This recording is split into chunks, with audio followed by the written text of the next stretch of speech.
Welcome to the last show of the first season of That's What She Said. Thank you so much for coming. I think you should give yourselves a round of applause, because this show wouldn't exist if you guys weren't such great supporters and coming back and coming to new shows, and we appreciate you so much.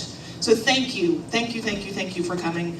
It's been a fantastic first season. We're really looking forward to coming back in September and starting season 2. We've got some really great things lined up for you guys. So thank you. All right, welcome. We're talking daddy issues this evening. It's gonna get a little intense. It's all right. I'm gonna start you out on a light note. I'm one of the lucky ones here tonight. My dad is a stellar guy. He's great. My dad basically is the only reason that I have any inkling of stability or maturity in my life, which we all know, if you know me, is tenuous at best. And it's my father. It's because I have this. My dad is reliable, he's stable, he takes abuse from my mother like a champ, still does. Growing up in my family, my dad was the nice guy, completely. He married my mom when she was a single mother and she had 2 children that were 3 and 5 years old. He was 32 at the time. So he went from bachelorhood, total bachelorhood, to complete responsibility all the time. And he thrived. He's told me several times that his life didn't start until he started raising my brothers. So he's just a stand-up guy, and he's a good dad. And there's one time in my life that really sums all of this up for me. And it only took one time, and he was a winner in my book for the rest of my life. So in the early 80s, we lived in Little Rock, and he took me and my brothers to the Arkansas State Fair, the apex of fairs in Arkansas. And I was about 5, and I can still hear my mother's voice. I can hear it screaming at us to get the fuck out of the house. Get out of the house. So there we go. We get in the minivan and we go to the Arkansas State Fair. And my dad's doing a good job. He has a 12-year-old and a 13-year-old boy. 2 boys. That'd be weird if there was one boy that was 12 and 13.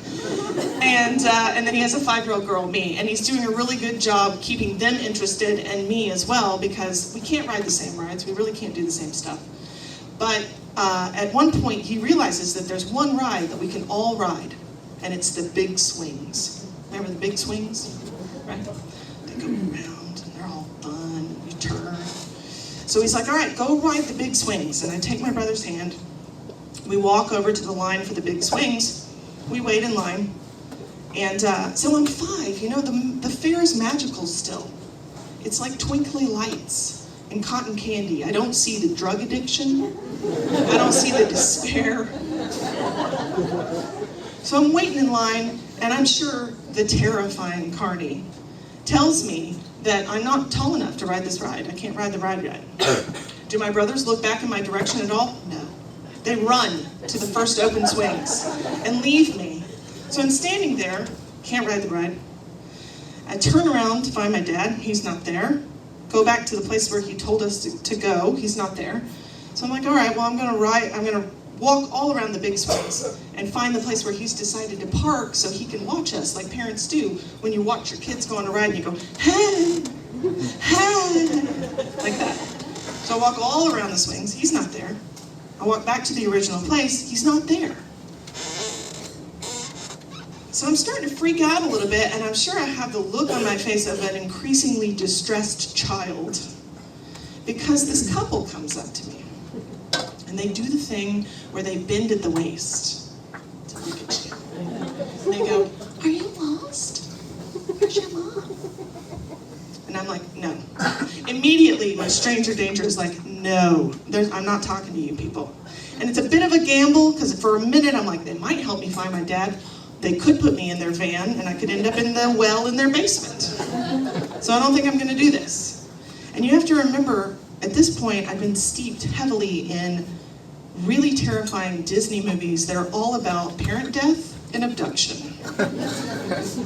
So you think about The Rescuers, which is totally screwed up. The kid gets kidnapped and taken to the swamp. That's a children's movie. I watched Cloak and Dagger at like way too young of an age, and had nightmares about this three-fingered woman for years. And then, I swear, please make my dream come true. Has anyone else been traumatized by the movie The Peanut Butter Solution?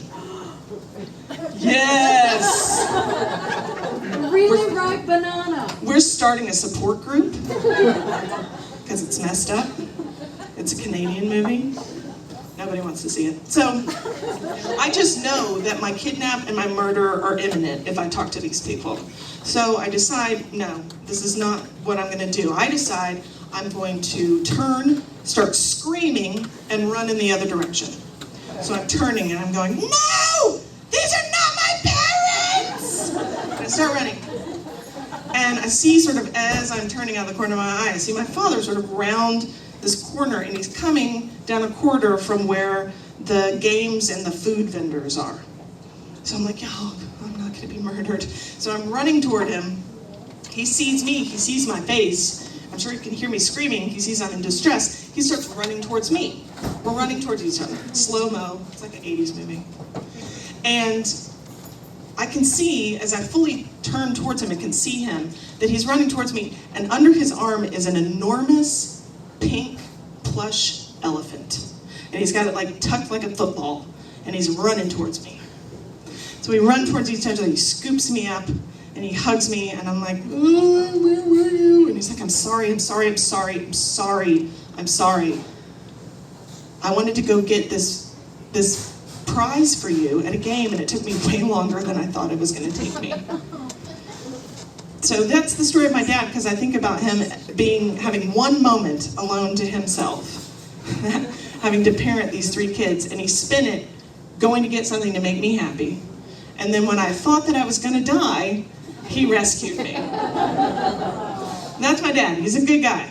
He's a good guy. All right. So that's my father. That's my story. One story of my father. And I tell you this because I want to instill in you a feeling of warm fuzzies, because I want you to hold on to it. Because we're going on a bumpy ride.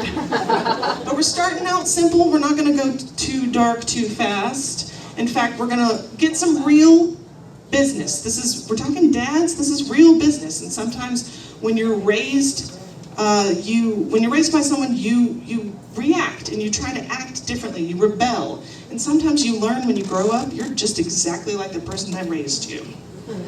And that's what we're going to hear about tonight. Sunshine Broder, everybody's fan favorite.